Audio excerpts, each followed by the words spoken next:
Gnoti Seuton, love, peace, blessing, all manner of health, wealth, goodness, prosperity unto you and your family, and just everything that is good and happy. And Gnoti Seuton, something good is going to happen to you today. And yesterday I brought up the topic of soul retrieval, which is a practice that is done, I think, pretty exclusively by the shamans, but I think it's also experienced in some, past regression therapy and some psychotherapy as well. But to really be able to take that concept and guard yourself against being an eternal patient. And that's what can happen sometimes. I'll never forget, I was talking to somebody who was in the Christian ministry, who was involved in psychology. And this isn't to say anything negative against either. I'm just saying that this is how I first experienced it. And he was talking about how he was talking with a psychiatrist, and the psychiatrist was talking about somebody who had a particular problem. And the psychiatrist said, "Oh yeah, this is something like this. This is one that'll pay the bills, something like that." But the idea was that when somebody struggles with this issue, they're going to struggle with it their whole life. They're never going to get over it, and the psychiatrist is going to have a customer, that's going to basically pay him forever. And which was something that I was never exposed to before. I never thought of something like that. So, just know that it's possible that there could be some areas like that where, that's the mindset, that's the way people are being looked at.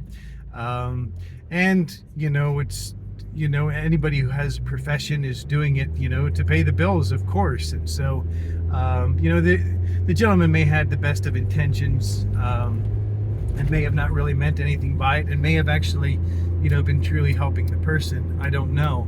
But you have to know, we have to know for ourselves that, that could be a possibility. But with soul retrieval, the way the shamans practiced it was, a guided meditation, and where the person would, just go on a guided meditation journey down into the center of Mother Earth, greet Mother Pachamama, Mother Earth, and just see if there was a part of their childhood that ran there to find a safe place. And of course, it's all just symbolic, because again, the feeling is the prayer, and all of these things, what they do is they create a feeling in us.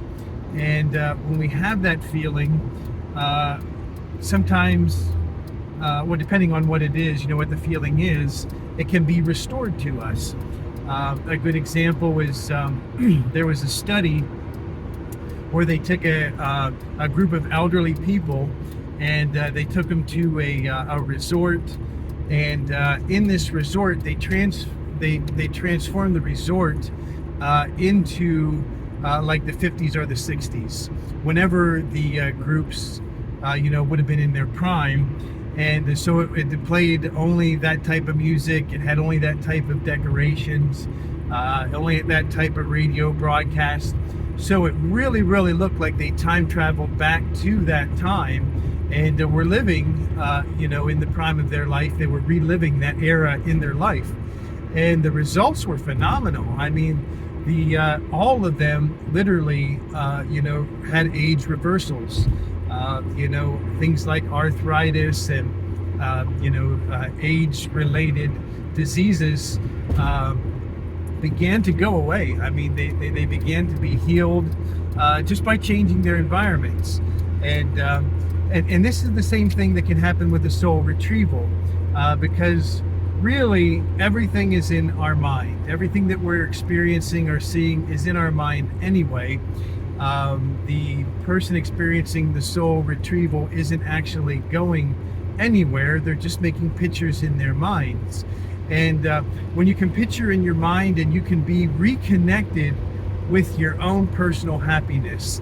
And what happens is that over time, our language begins to be watered down from the fullness that we experienced as an innocent child without any, toxins or harmful experiences, hurts, any type of disappointments. But when we have that original child essence, none of that is there, and then therefore we have original raw emotion that hasn't been, influenced in any way, hasn't been tampered with. And when we return that raw emotion, I mean, just think, what's the difference between, the mother who had, a strength experience, it's a common, usually the scenario is, the mother looks out and she sees, a child, underneath the car or something like that. And she goes out and she picks the car up and moves it out of the way and saves her child. What was the difference between that time and, just a couple of seconds before? We have all of these doubts, we have all of these thoughts inside of us telling us that a person can't do that. But what if all of those doubts and all of that programming that is telling us, what we can do and what we can't do, what happens when all of that is removed out of the way? What happens when, all of the, false negative inhibitions, all of the, well, you can't do that, it's too late for that, you're too old, you're too, whatever the excuse is. We have many different examples, many different studies, many different testimonies that when all of that is removed, we are actually superhuman beings. So what if we start making that choice on our own? What if we start saying to ourselves, okay, I am going to remove all of the limits out of my life. And of course, when we are, experiencing energy, when we're becoming aware of consciousness, and we're becoming aware of energy, and we have a reconnection to our loving parental source, we don't want to cause any harm. We don't want to harm anybody. We don't want to harm anything. So therefore, supernatural power is not harmful, like many have been influenced to believe for generations upon generations. And that's what sometimes when you find out that people or groups knew about these possibilities, knew that these things could be practiced and experienced, and they're on the spot, they're like, well, if it got into the wrong hands, who knows what somebody could do. Come on, it's just really when people connect to source, source is unconditional love.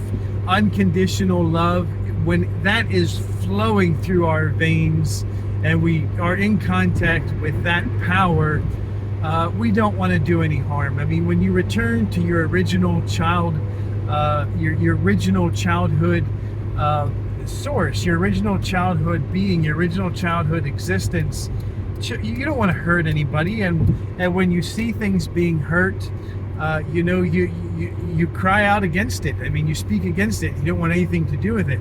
We have to be conditioned over time to accept and to even practice hurt, or to allow hurt to be something that is even acceptable.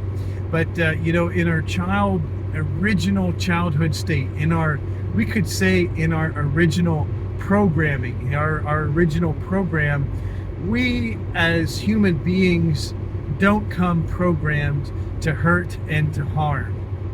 That has to be exposed to us from the outside. It never comes from the inside. And so there is no danger whatsoever to an ascending humanity when we know who we truly are, we know what we are capable of, and we begin to practice it. There is no danger of anything harmful happening unto the human race. Beloved, it is exactly the opposite. When we know who we truly are, we recognize our potential, we recognize our God-given rights and power. When we recognize that we are truly connected to source, and there's nothing in our way to prevent us other than the false blocks that have been put in there in our mind, and wherever they've come from, it doesn't matter.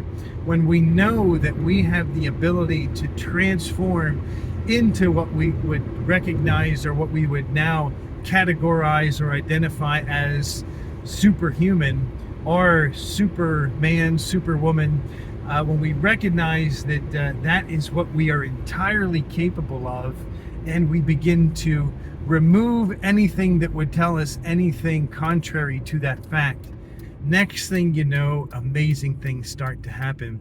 And it's the same thing that happens when we begin to recognize things like deja vu, when we begin to recognize things when we said, oh, I'd like to have that, or I'd like that to happen, and the next thing you know, it's happening. When we recognize that, wow, we are connected to source, we do have that open door, we do have that open throne, we do have an absolute open arms path before us to be able to return to source. And that's not a long journey, that's not a hero's journey. We don't have to slay a dragon, we don't have to climb a mountain, we don't have to survive